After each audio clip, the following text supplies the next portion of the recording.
मित्रों, आप देख रहे हैं मेरा YouTube चैनल वैभवन। हर दिन अपलोड होने वाले मेरे चमत्कारी टोटकों के लिए मेरे चैनल को सब्सक्राइब करें और टाइमली अपडेट्स के लिए बेल आइकॉन को भी दबाएं, जिससे नए वीडियोस की जानकारी आपको समय से प्राप्त हो सके। धन्यवाद। नमस्कार, मैं हूं वैभव नाथ शर्मा। दोस्तों, 12 अप्रैल 2022 को राहु केतु का गोचर होने जा रहा है। राहु केतु का राशि परिवर्तन होने जा रहा है। तो बहुत सारे दर्शकों ने हमसे प्रश्न किया कि इसके बारे में 12 राशियों पर क्या प्रभाव रहेगा, उसको आप विस्तार से बताइए। और जिनके लिए ये अशुभ है, सामान्य रूप से उन्हें क्या उपाय करना चाहिए। तो मैं आपको 12 राशियों के लिए राहु केतु के राशि परिवर्तन का क्या प्रभाव रहेगा, क्या फलादेश रहेगा, वो तो बताऊंगा ही। 18 महीने तक किस तरीके से आपको इनका परिणाम मिलेगा। साथ ही साथ कुछ ऐसे उपाय भी बताऊंगा जो किसी भी राशि का जातक उसको करके लाभ ले सकता है। तो मेष से लेकर के मीन तक की समेत सभी 12 राशियों पर राहु केतु के इस राशि परिवर्तन का मिलाजुला प्रभाव रहेगा। खासतौर पर 5 ऐसी राशियां होंगी जिनके लिए बहुत ही मुश्किल, कठिन समय कहा जा सकता है। जीवन में ग्रह नक्षत्र भी बहुत महत्वपूर्ण भूमिका निभाते हैं। ग्रहों की दशा खराब होने से जीवन पर शुभ और अशुभ प्रभाव देखने को मिलता है। इसके चलते कई प्रकार के उतार चढ़ाव भी जीवन में आते हैं। ज्योतिष शास्त्र में राहु केतु को छाया ग्रह माना गया। आपको बता दें कि किसी भी व्यक्ति की कुंडली में राहु और केतु के कारण ही कालसर्प योग इत्यादि का निर्माण भी होता है। मान्यता ये भी है कि राहु केतु की स्थिति व्यक्ति के पक्ष में न होने से उसका जीवन जो है बहुत सारी परेशानियों से घिर जाता है। हर कार्य में विघ्न, रुकावटें और बाधाएं आने लग जाती हैं। इन सब चीज़ों के कारण तनाव इतना बढ़ जाता है कि स्थितियों को संभाल पाना बहुत मुश्किल हो जाता है। इसी कारण से लोग राहु केतु का नाम सुनते ही जो है घबरा जाते हैं।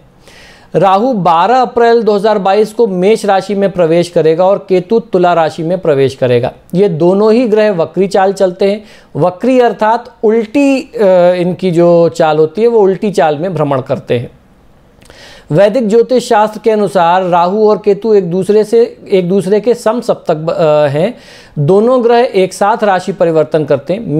मेष राशि के स्वामी ग्रह मंगल हैं। केतु भी इसी दिन शुक्र की राशि तुला में गोचर करेंगे। मेष राशि में राहु और केतु 18 महीने तक रहने जा रहे हैं।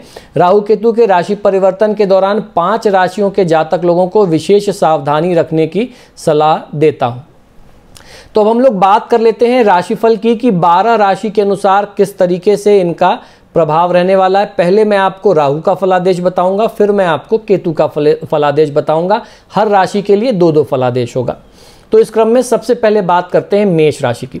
मेष राशि के जातकों के लिए अप्रैल माह 2022 में राहु लग्न राशि के दूसरे भाव से निकल करके पहले में गोचर करेगा। ऐसे में आपको अपमान या अचानक से किसी बड़ी समस्या का सामना करना पड़ सकता है। काम में अचानक से कोई बहुत बड़ी बाधा आ सकती है। कोई आरोप प्रत्यारोप, लांछन या झूठे आरोप वगैरह में आपको फंसाने का प्रयास भी हो सकता है।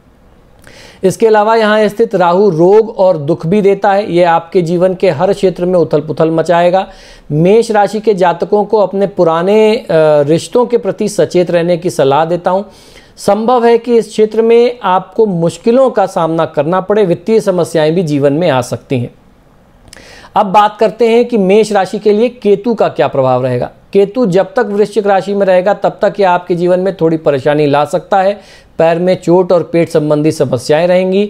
यह धन की हानि भी कराएगा। हालांकि यह किसी भी प्रकार के ज्ञान में रुचि बढ़ाएगा। अप्रैल के बाद यह आपकी राशि के 7वें भाव में गोचर करेगा। तब साझेदारी के कोई भी कार्य ये करवा सकता है। पार्टनरशिप में कुछ आपको ये बिजनेस करने के लिए इंस्पायर करेगा, प्रेरित करेगा, जिसमें आपको पार्टनरशिप में बड़ा धोखा मिल सकता है। तो पार्टनरशिप वगैरह से इस दौरान अगले 18 महीने आपको बचना चाहिए। ये आपके स्वास्थ्य पर भी विशेष प्रभाव डालेगा, जैसे पीठ और पैरों में दर्द की स्थिति ये आपको दे सकता है। अब बात वृषभ राशि की। राहु आपकी राशि के लग्न भाव में गोचर कर रहे हैं, जो अशुभ माना जाता है। इसके बाद राहु 12वें भाव में गोचर करेगा तो खर्च बढ़ा देगा और स्वास्थ्य को बिगाड़ देगा। केतु जब तक वृश्चिक में है, दाम्पत्य जीवन में उथल पुथल मचाएगा। वृषभ राशि वाले जातक लोगों के लिए यात्रा के योग बनाएगा और साझेदारी के व्यापार में पार्टनरशिप बिजनेस में आपको ये बड़ा नुकसान कराएगा। फिर जब ये आपकी राशि के छठे भाव में गोचर करेगा तब शत्रुओं पर विजय और कार्यों में सफलता दिलाएगा। किसी पुराने रोग से छुटकारा भी मिलेगा और करियर में सफलता के योग भी आपके लिए बनाएगा। हालांकि आपको घटना दुर्घटना से इस दौरान बचना होगा। इस दौरान चोट चपेट एक्सीडेंट की संभावना आपके लिए पहले से कहीं ज़्यादा बढ़ जाएगी। मिथुन राशि वाले जातक लोगों के लिए राहु आपकी राशि के 12वें भाव से 11वें भाव में जब गोचर करेगा तब आपको अचानक से धन प्राप्ति के योग बनेंगे। रुके हुए काम इस दौरान आपके पूरे हो सकते हैं। जो काम पहले रुक गए थे, बाधित हो गए थे, अटक गए थे, वो अचानक से आपको धन लाभ दे जाएंगे। नौकरी पेशा व्यक्ति हैं अगर आप, तो वेतन में वृद्धि और व्यापार में मुनाफे की स्थिति होगी। आय के साधन बढ़ेंगे और आपके लिए राहु का गोचर जो है वो बहुत ही शुभ साबित होगा। अगर केतु की बात करें मिथुन राशि के लिए, तो केतु जब तक वृश्चिक राशि में रहेगा तब तक यह हर क्षेत्र में आपको सफलता दिलाएगा।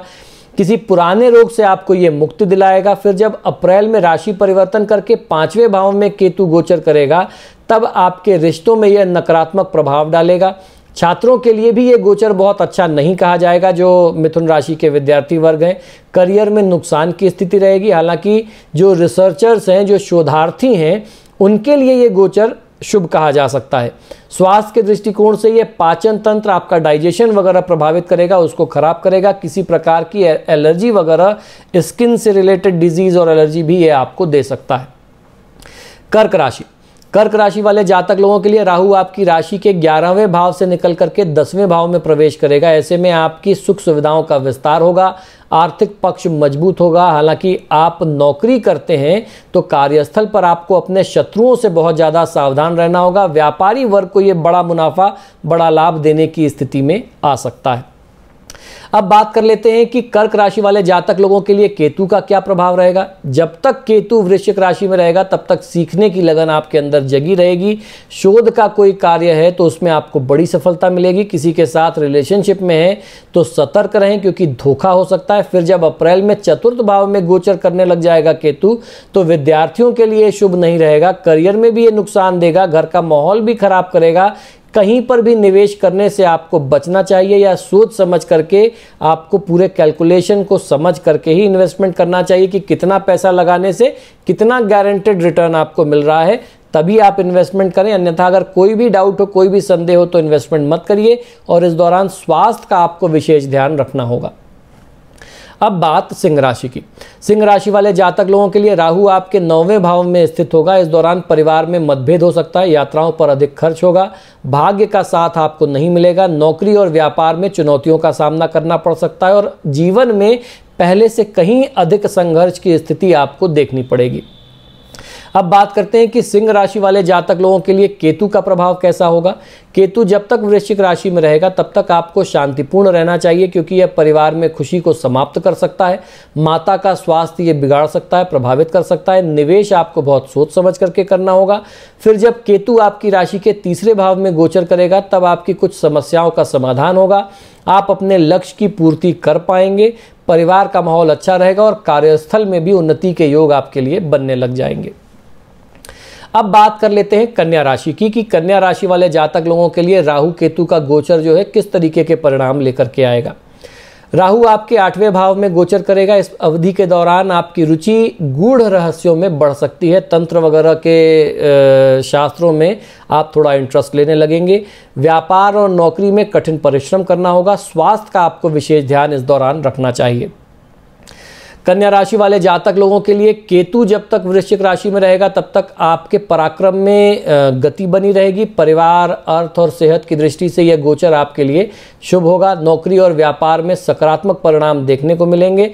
फिर जब केतु आपकी राशि के 2रे भाव में गोचर करेगा तब आपका खर्चा ये बढ़ा देगा। गले के संक्रमण से, गले के किसी रोग से आप परेशान हो सकते हैं। परिवार में किसी बात को लेकर के वाद विवाद, मतभेद, तनाव की स्थिति जन्म ले सकती है और इस दौरान जो है अगले 18 महीने आपको यात्राएं ये खूब कराएगा। नौकरी और व्यापार पर इसका कोई खास असर दिखता आपके लिए नहीं पड़ रहा है। अब बात करते हैं तुला राशि की। राहु आपकी राशि के 8वें भाव से निकल करके 7वें भाव में प्रवेश करेगा। इस गोचर से अचानक से धन प्राप्ति होगी, नौकरी में परिवर्तन हो सकता है, व्यापार में नई रणनीति बनने की संभावना है, यात्रा के योग दिखते हैं। दाम्पत्य जीवन में सतर्क रहने की आवश्यकता है, आपसी वाद विवाद तनाव से दाम्पत्य जीवन प्रभावित हो सकता है। इस दौरान आपको पैसों के लेन देन में सावधान रहने की सलाह देता हूँ। अगर जातक की कुंडली में राहु और केतु शुभ स्थिति में रहते हैं तो उनके जीवन में विकास और परिवर्तन देखने को स्वतः ही मिल जाता है। अब बात करते हैं कि तुला राशि के जातक लोगों को केतु का संक्रमण किस तरीके का प्रभाव देगा। केतु जब तक वृश्चिक राशि में रहेगा तब तक ये आपके लिए अनुकूल समय नहीं कहा जाएगा। आपको यंत्र मंत्र और तंत्र या किसी गूढ़ रहस्य विद्या से बच करके रहना चाहिए। ये आपके रिश्ते भी प्रभावित करेगा, खराब कर सकता है, आपको एकांत प्रिय बना देगा, आपको अकेले में रहने का मन करेगा, लोगों के साथ घुलना मिलना आपको बिल्कुल भी अच्छा नहीं लगेगा। फिर जब केतु आपकी राशि के पहले भाव में गोचर करेगा तब आपको यह चिंतनशील बना देगा, आपके मन में कई तरह की योजनाएं जन्म लेने लगेंगी, नौकरी और व्यापार में सफलता आप अर्जित कर सकेंगे। अब बात वृश्चिक राशि की कि वृश्चिक राशि वाले जातक लोगों के लिए राहु केतु का ट्रांजिट जो है क्या फल लेकर के आएगा। राहु आपकी राशि के 7वें भाव से निकल करके 6ठे भाव में प्रवेश करेगा। इस गोचर से नौकरी पेशा व्यक्ति अगर आप हैं तो पदोन्नति की संभावना बनेगी और व्यापारी हैं तो धन लाभ के योग आपके लिए बनेंगे। करियर की दृष्टि से यह गोचर आपके लिए शुभ कहा जाएगा। आपके स्वास्थ्य पर आपको विशेष ध्यान इस दौरान रखना होगा, आपका स्वास्थ्य काफ़ी हद तक प्रभावित हो सकता है। वहीं अगर केतु के संक्रमण की बात करें वृश्चिक राशि वाले जातक लोगों के लिए तो केतु जब तक वृश्चिक में रहेगा तब तक आप अपनी दुनिया में नहीं रहेंगे, खोए खोए से रहेंगे। आपका थोड़ा सा दिमाग भी कमज़ोर हो सकता है, कमज़ोर इन द सेंस की चीज़ें भूलने की प्रवृत्ति आपके अंदर पुराने समय से पिछले 18 महीनों से चल रही होगी। स्मरण शक्ति जो है वो कमज़ोर हो जाती है। ऐसे में छात्रों को इससे बहुत परेशानी उठानी पड़ सकती है। नौकरी और व्यापार में हालात सामान्य रहेंगे। इसके बाद फिर जब केतु आपकी राशि के 12वें भाव में गोचर करेगा तब यह स्थिति को बेहतर बना देगा। धार्मिक यात्रा के योग आपके लिए ये लेकर के आएगा। अब बात धनुराशि की। धनुराशि वाले जातक लोगों के लिए आपकी राशि में राहु 6ठे के बाद अप्रैल 2022 में पंचम भाव में प्रवेश करेगा। 6ठे से निकल के पंचम में जाएगा। इस भाव में राहु आय और व्यापार में तो शुभ फल प्रदान करेगा, लेकिन प्रेम संबंध, परिवार, बच्चे और शेयर बाजार आदि कार्यों में ये बहुत अच्छा आपको परिणाम नहीं देगा। धनु राशि वाले जातक लोगों के लिए ये समय शुभ नहीं कहा जाएगा। इस दौरान आपको अपने भविष्य को लेकर के अंदर से एक इनसिक्योरिटी, असुरक्षा का बोध होगा। गोचर काल की अवधि में आपको एक गलत फैसला, आपका एक गलत फैसला जो है वो बड़ा आर्थिक नुकसान, बड़ी धनहानि आपको करा सकता है। इस दौरान धन संबंधी कोई बड़ा निर्णय आपको स्वयं अपने डिसीजन पर नहीं लेना चाहिए, अपने सामर्थ्य पर नहीं लेना चाहिए। अपने विश्वास पात्र लोगों से, अनुभवी लोगों से, परिवार के लोगों से सलाह मशवरा करके ही कोई बड़ा आर्थिक निर्णय आपको करना चाहिए। अब बात करते हैं कि आपके लिए केतु का क्या प्रभाव रहेगा। केतु जब तक वृश्चिक राशि में रहेगा तब तक ये जो है आपके अनुकूल रहेगा। लंबी यात्रा के योग बनाता रहेगा, आध्यात्म की ओर झुकाव रखेगा, व्यर्थ के खर्च भी आपसे कराएगा। फिर भी जब केतु आपकी राशि के 11वें भाव में गोचर करेगा तब आपको अगर आप व्यापारी हैं तो आपकी आमदनी में ये उथल पुथल लेकर के आएगा। आप अगर शेयर बाजार, स्टॉक इत्यादि में इन्वेस्टमेंट करते हैं तो रिस्क वाले कार्य से आपको बचना होगा। आप उतना ही इन्वेस्टमेंट करें जितने का नुकसान आप जो है झेल सकते हो, क्योंकि धनु राशि वाले जातक लोगों के लिए केतु का गोचर जो है वो बहुत शुभ नहीं है। हालांकि नौकरी पेशा लोगों के लिए हालात जो हैं वो सामान्य कहे जा सकते हैं। रिश्ते जो हैं वो प्रभावित हो सकते हैं। वाद विवाद की स्थिति आपके संबंधों को खराब कर सकती है। अब बात करते हैं मकर राशि के लिए राहु केतु के गोचर का क्या प्रभाव रहेगा। राहु राशि में अप्रैल में चतुर्थ भाव में गोचर करेगा। यह समय करियर, नौकरी, जमीन जायदाद और माता के स्वास्थ्य के लिए अच्छा नहीं होगा। राहु के प्रभाव से जॉब और प्रॉपर्टी समेत अन्य मामलों में परेशानी का सामना करना पड़ेगा। मकर राशि के लिए राहु केतु चौथे और 10वें भाव में क्रमशः जो है गोचर करने जा रहे हैं। केतु गोचर आपके लिए अनुकूल रहने वाला है, लेकिन राहु का गोचर आपके लिए शुभ नहीं कहा जा रहा है। इस दौरान आपको पारिवारिक मुश्किलों का सामना करना पड़ सकता है। स्वास्थ्य संबंधी समस्याएं भी आपको परेशान करेंगी। वहीं अगर मकर राशि के लिए केतु के गोचर की बात करें तो जब तक ये वृश्चिक में रहेगा तब तक आर्थिक रूप से ये समय आपके लिए ठीक नहीं होगा। मित्रों और बड़े भाई बहनों से संबंध बिगाड़ देगा। इसके बाद अप्रैल के महीने में केतु जब आपकी राशि के 10वें भाव में गोचर करेगा तब आप में कार्य के प्रति ये एक जुनून उत्पन्न कर देगा। इसके चलते नौकरी या व्यापार में आपको लाभ मिलेगा। हालांकि आपको अपने सहकर्मियों के साथ व्यवहार अपना बहुत सही रखना चाहिए। अब बात करते हैं कुंभ राशि की। कुंभ राशि वाले जातक लोगों के लिए राहु आपके 3रे भाव में गोचर करेगा। इस दौरान आपके आत्मविश्वास, सतर्कता और इच्छा शक्ति में वृद्धि होगी। व्यापार में विस्तार की योजना बनेगी। नौकरी में तबादला या बदलाव होने की संभावना है। भाई बहनों और दोस्तों के साथ संबंध आपको बना करके रखना होगा। यात्रा के योग ये आपके लिए खूब बनाएगा। स्वास्थ्य का ध्यान आपको इस दौरान बहुत ज़्यादा रखना होगा। अगर कुंभ राशि वाले जातक लोगों के लिए केतु के ट्रांजिट की बात करते हैं तो केतु जब तक वृश्चिक राशि में रहेगा तब तक ये कुंभ राशि वाले जातक लोगों को कामयाबी दिलाने में खूब सहायता करेगा, लेकिन ये सहकर्मियों के साथ आपके संबंध बहुत प्रभावित करेगा, संबंध बिगाड़ेगा। आपके कलीग्स के साथ उनसे बात बात पे झगड़ा और तनाव की स्थिति या कंपटीशन की स्थिति रहेगी। अतः आपको इस मामले में सतर्क रहना चाहिए कि आपके कलीग्स, आपके सहकर्मियों से आपका संबंध बिगड़े नहीं, प्रभावित ना हो। इसके बाद अप्रैल के महीने में केतु जब आपकी राशि के 9वें भाव में गोचर करेगा तब यह आपके भाग्य को और कमज़ोर करेगा। आपको ज़्यादा मेहनत करनी पड़ेगी पहले से। घर के बड़े बुजुर्गों के स्वास्थ्य का ध्यान रखना होगा। यात्रा के भी योग बनाएगा। हालांकि इस दौरान आप अपनी पैतृक संपत्ति से बड़ा लाभ प्राप्त कर सकते हैं। अब बात मीन राशि की कि मीन राशि वाले जातक लोगों के लिए राहु केतु का ये ट्रांजिट क्या फल लेकर के आ रहा है। राहु आपके 2रे भाव में गोचर करेगा। इस दौरान आपको अचानक से कुछ खर्चों का सामना करना पड़ सकता है। आपकी वाणी में पहले से कहीं ज़्यादा कटुता आ सकती है। परिवार में किसी से संबंध बहुत ज़्यादा खराब हो सकते हैं। गले और दांतों में समस्या आ सकती है। मीन राशि के लिए यह गोचर प्रतिकूल परिणाम लेकर के आता दिखाई देता है। इस दौरान आपको आर्थिक समस्या का सामना करना पड़ेगा। स्वास्थ्य संबंधी समस्या भी इस दौरान अचानक से जन्म ले सकती है। मीन राशि के लिए केतु जब तक वृश्चिक में रहेगा तब तक ये परिवार में संबंध को बिगाड़ करके रखेगा। धार्मिक यात्रा के योग बनाएगा। आपका भाग्य आपका साथ नहीं देगा। आप कड़ी मेहनत करके ही सफलता प्राप्त कर सकते हैं। इसके बाद अप्रैल के महीने में केतु आपकी राशि के 8वें भाव में जब गोचर करेगा तब ऐसी संभावना है कि यह परिवार का माहौल बहुत ज़्यादा बिगाड़ दे। वाद विवाद, तनाव की स्थिति आपके परिवार में अचानक से जन्म ले लेगी। पारिवारिक सुख शांति खो जाएगी। पैर में कोई चोट लग सकती है, एक्सीडेंट वगैरह हो सकता है, फ्रैक्चर, मोच वगैरह की संभावना दिखती है। और त्वचा में संक्रमण ये दे सकता है। स्किन इन्फेक्शन या एलर्जी वगैरह भी ये आपको दे सकता है। धन कमाने के नए स्रोत का पता आपको चलेगा। किसी भी प्रकार का निवेश करने से आपको इस दौरान बचना चाहिए, क्योंकि इस दौरान अगर आप इन्वेस्टमेंट करेंगे तो उसमें वो बड़ा आपके लिए रिस्क लेकर के आएगा। तो दोस्तों ये तो बात रही 12 राशि की कि मेष से लेके मीन तक राहु केतु का जो राशि परिवर्तन है ये अगले 18 महीने किस तरीके से आपको प्रभावित करेगा। अब हम लोग जानते हैं कि सामान्य रूप से राहु केतु का कैसा उपाय करना चाहिए। जिसके लिए इनका राशि परिवर्तन बहुत खराब है उनके लिए तो ये उपाय ज़रूरी है, बहुत ही ज़रूरी है। और जिनके लिए थोड़ा सा भी अच्छा है, अगर वो ये उपाय करें तो उसका और अच्छा प्रभाव उन लोगों को मिल सकता है। तो कुल मिलाकर के कहना है कि ये जो उपाय मैं राहु केतु के बताने जा रहा हूँ ये सभी राशि के जातकों के लिए इन दौरान बहुत ज़रूरी है, जिस दौरान ये बहुत अशुभ स्थिति, आपको अशुभ परिणाम किसी व्यक्ति को मिलने वाला है उनके लिए। अगर आप भी राहु केतु के अशुभ प्रभावों से बचना चाहते हैं या आप चाहते हैं कि इनका जो राशि परिवर्तन है वो आपको बहुत ज़्यादा परेशान न करे, तो आज मैं आपको राहु केतु के दुष्प्रभावों से बचने के कुछ बहुत ही सरल उपाय बताता हूं, उनको आप करके लाभ ले सकते हैं। पहले मैं आपको राहु की अशुभ स्थिति से, अशुभ प्रभावों से बचने के कुछ चमत्कारी टोटके बता रहा हूं।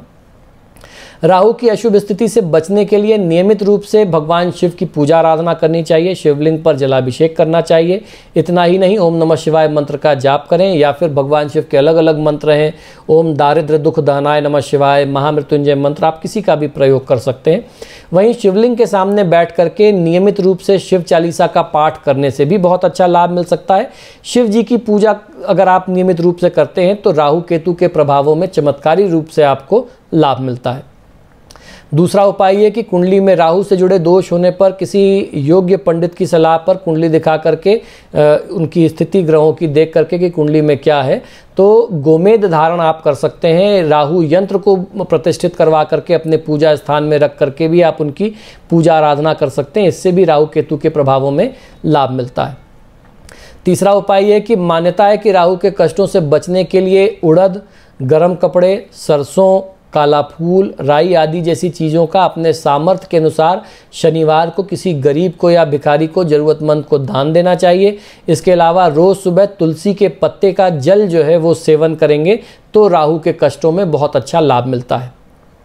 इसके अलावा राहु की शांति के लिए राहु का बीज मंत्र या राहु का वैदिक मंत्र जो है उसका आपको 80,000 जाप कराना चाहिए। कलयुगम चतुर्गुणम प्रोक्तम के अनुसार 4 गुना प्लस दशांश करते हैं तो 80,000 की संख्या राहु के मंत्र जाप के लिए और 75,000 की टोटल मंत्र संख्या केतु के मंत्र जाप के लिए बनती है। तो वो आपको किसी योग्य ब्राह्मण से नियत समय के अंदर अंदर करा लेना चाहिए। इससे आपको काफ़ी राहत मिल जाएगी राहु केतु की पीड़ा से। और राहु के लिए जो बीज मंत्र है वो आपको यहाँ डिस्क्रिप्शन में भी मिल जाएगा। ओम भ्राम भ्रीम भ्रौम सह राहवे नमः, इस मंत्र का आप चाहें तो इस मंत्र का प्रयोग कर सकते हैं या वैदिक मंत्र का प्रयोग कर सकते हैं। कुल 80,000 की संख्या राहु के मंत्र जाप के लिए, राहु की शांति के लिए कराई जानी चाहिए। अब हम लोग बात करेंगे केतु के अशुभ प्रभाव से, दुष्प्रभाव से बचने के कुछ उपायों की। केतु से जुड़े अशुभ प्रभावों से बचने के लिए सबसे पहले तो केतु के बीज मंत्र ओम श्राम श्रीम श्रोम सह केतवे नमः मंत्र का आपको जाप करा करके शांति कराना चाहिए। मैंने बताया कि कलयुगम चतुर्गुणम प्रोक्तम के अनुसार कलयुग में 4 गुना मंत्र जाप करने का नियम शास्त्रों में बताया गया है, तो दशांश उसमें जोड़ देते हैं हवन तर्पण मार्जन के निमित्त, तो वो कुल मंत्र संख्या 75,000 आती है। तो उतना मंत्र जाप आपको कराना चाहिए और आप चाहें तो खुद भी इन मंत्रों का जाप जो है 108 बार रोज नियम से कर सकते हैं।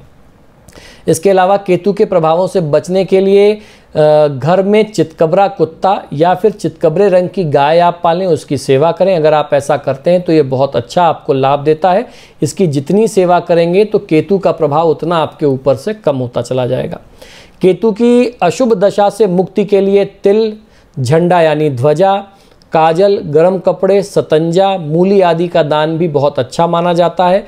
और अपने सामर्थ्य के अनुसार मंगलवार या रविवार को आप इन चीज़ों का दान करेंगे तो आपके लिए बहुत अच्छा होता है, बहुत ही शुभ होता है।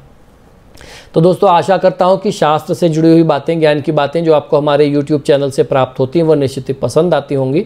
आप सभी से बार बार आग्रह है कि जब भी आप मेरे वीडियोस देखते हैं तो इनको लाइक और शेयर ज़रूर करें। और आपने अगर अभी तक मेरे चैनल को सब्सक्राइब नहीं किया तो प्लीज़ इसे सब्सक्राइब करिए।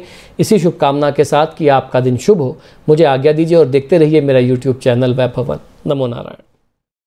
सब्सक्राइब करें मेरे YouTube चैनल को, साथ में बेल आइकॉन भी दबाएं जिससे मेरे चैनल पर हर दिन अपलोड होने वाले मेरे चमत्कारी उपायों के वीडियोस की जानकारी आपको सबसे पहले मिल जाए। धन्यवाद। तो यदि आप अपनी किसी भी व्यक्तिगत समस्या के लिए मुझसे परामर्श और समाधान चाहते हैं, यानी आप अपनी किसी भी पर्सनल प्रॉब्लम के लिए मुझसे कंसल्टेशन और रेमेडीज चाहते हैं, तो उसके 2 तरीके हैं।